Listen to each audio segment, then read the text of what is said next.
안녕하세요. 최은수 박사의 경제 이야기 시간입니다. 이번 시간에는 채권이 무엇인지에 대해서 알아보는 시간을 갖도록 하겠습니다. 첫 번째 질문입니다. 고리 대금업자가 누구일까요? 돈을 빌려주고 많은 이자를 받는 사채업자를 고리 대금업자라고 합니다. 우리나라는 법적으로 1년간 받을 수 있는 최고 이자율이 66%입니다.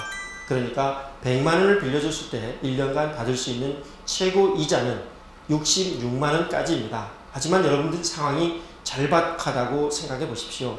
200%, 300%의 이자를 보장하고 돈을 빌리게 됩니다.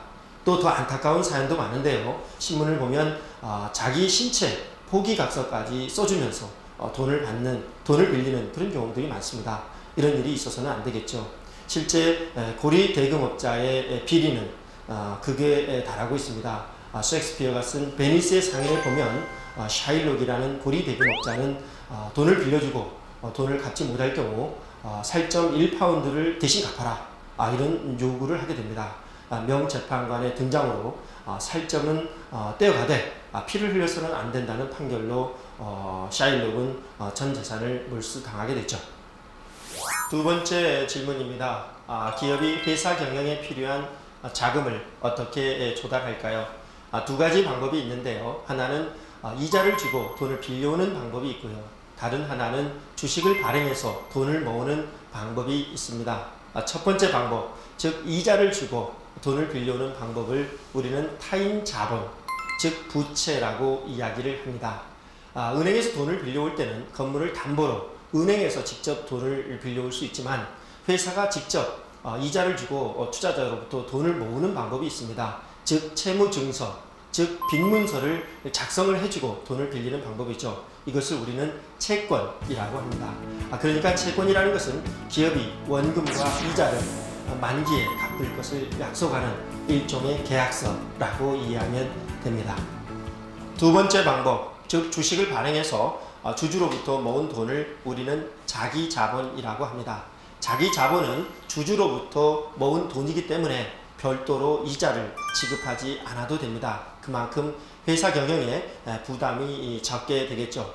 또 오랫동안 이자를 내지 않고 사용할 수 있기 때문에 기업 경영에 큰 부담이 되지 않습니다.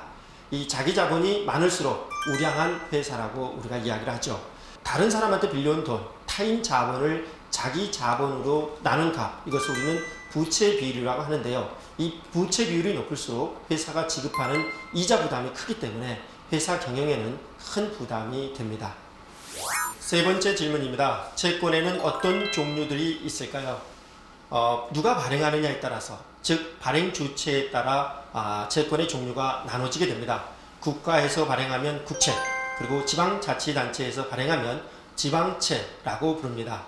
또 금융회사에서 발행하면 금융채, 그리고 일반 회사에서 발행하면 회사채라고 부르게 되죠. 그리고 채권은 그 만기가 정해져 있는데요. 3년, 5년, 10년, 20년 굉장히 다양합니다.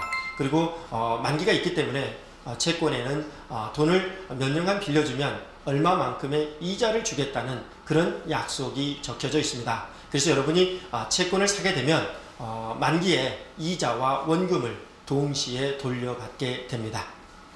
네 번째 질문입니다. 채권은 어디에서 사고 팔 수 있을까요? 채권을 사고 팔 수 있는 곳은 장내와 장외시장 두 곳이 있습니다.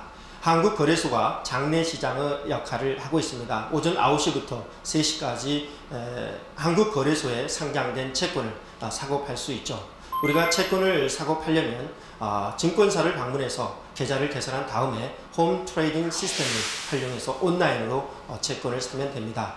반면에 장외 시장은 한국거래소 이외의 시장을 장외 시장이라고 이해하면 됩니다. 한국 채권의 90%가 장외 시장에서 거래되고 있습니다.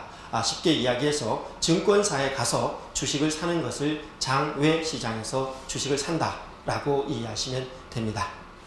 다섯 번째, 채권을 사게 되면 투자자는 어떤 이익을 얻게 될까요? 채권은 기본적으로 돈을 빌려주는 것이기 때문에 이자를 받을 수가 있습니다. 또 유통시장에서 채권값이 오르면 이것을 팔아서 이익을 얻을 수도 있습니다.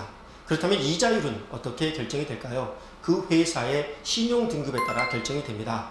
즉 국가에서 발행하는 국채와 일반 회사에서 발행하는 채권 사이에는 이자율 차이가 굉장히 큽니다. 왜냐하면 국가에서 발행하는 채권은 국가가 망할 가능성이 없기 때문에 내가 이자를 받을 안정성이 높습니다. 그렇기 때문에 금리가 낮아도 누군가 사게 되죠.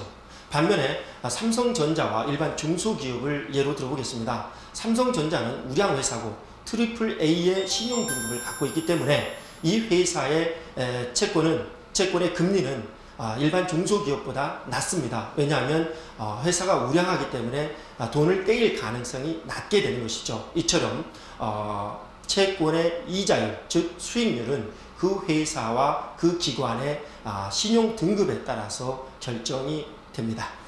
여섯 번째 질문입니다. 채권의 수익률은 어떻게 결정될까요?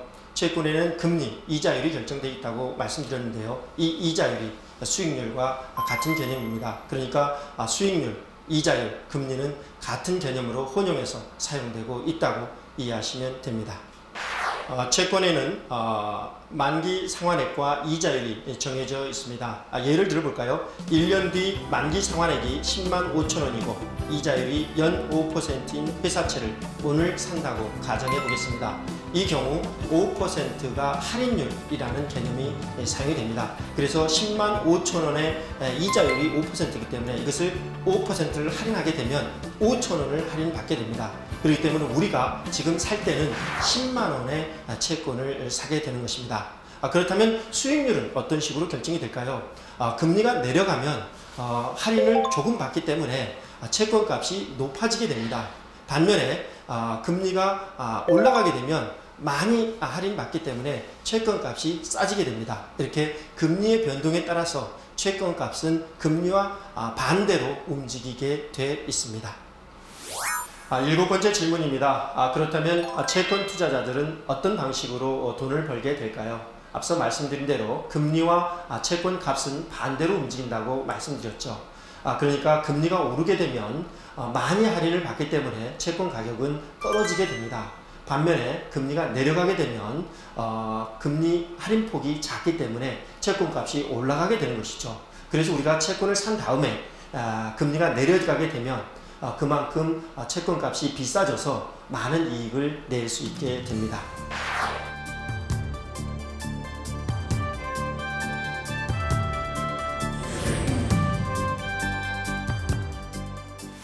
이번 시간에는 채권에 대해 알아봤습니다. 주식을 발행하면 이자를 내지 않고 사용할 수 있는 자기 자본이 되는 반면에 채권을 발행하면 이자를 주고 다른 사람의 돈을 사용하는 부채, 타인 자본이라는 사실을 알 수 있었습니다.